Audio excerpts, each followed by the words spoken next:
Laut Mati terletak di perbatasan Jordan dan sebelah barat Palestina.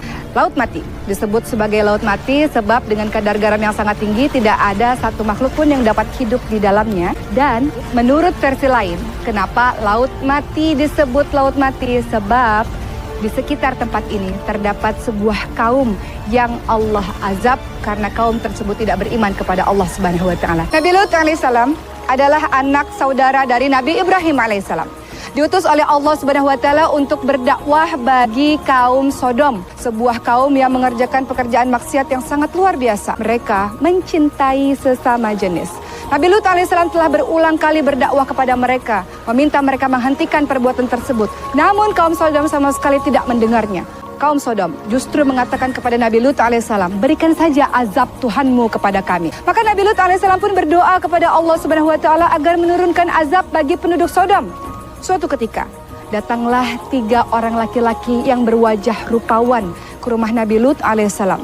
Maka Nabi Lut alaihissalam meminta kepada istri dan kedua anaknya untuk merahasiakan kedatangan dari tamu-tamu tersebut.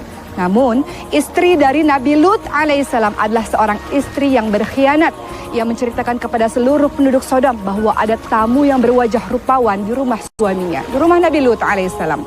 Maka ketika Nabi Lut alaihissalam sedang bercakap-cakap dengan ketiga tamunya, mulailah ramai orang datang dan mengetuk-ngetuk pintu dengan sangat keras. Maka Nabi Lut alaihissalam pun mengatakan kepada tamunya, aku adalah orang yang tidak kuat, aku tidak memiliki keluarga untuk melindungi kalian. Dan tamu-tamu ini pun kemudian mengatakan, ketahuilah bahwa Lut, kami adalah utusan Allah yang dikirim oleh Allah untuk memberikan azab kepada kaum Sodom. Bagaimana cara Allah mengazab kaum Sodom tersebut?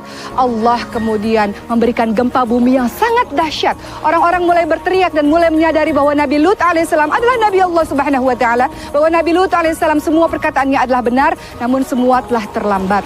Allah kemudian membalikkan keadaan kota tersebut sehingga semuanya menjadi hancur dan Allah kirimkan batu-batu panas, batu-batu yang terbakar. Maka tak tersisa kaum Sodom tersebut. Orang-orang ramai mempercayai bahwa kaum Sodom terletak di tempat ini, bahwa tempat ini menurut kepercayaan sebagian orang adalah tempat di mana Allah Subhanahu wa taala mengazab mereka. Apapun dosa yang kita lakukan, termasuk sebagian teman-teman yang mengikuti perbuatan dari kaum Sodom, semoga jika Allah masih memberikan nafas adalah jalan terbaik kita untuk kembali kepada Allah Subhanahu wa taala. Sebagaimana dalam salat kita katakan, ihdinas siratal mustaqim, ya Allah tunjukilah kami jalan yang lurus.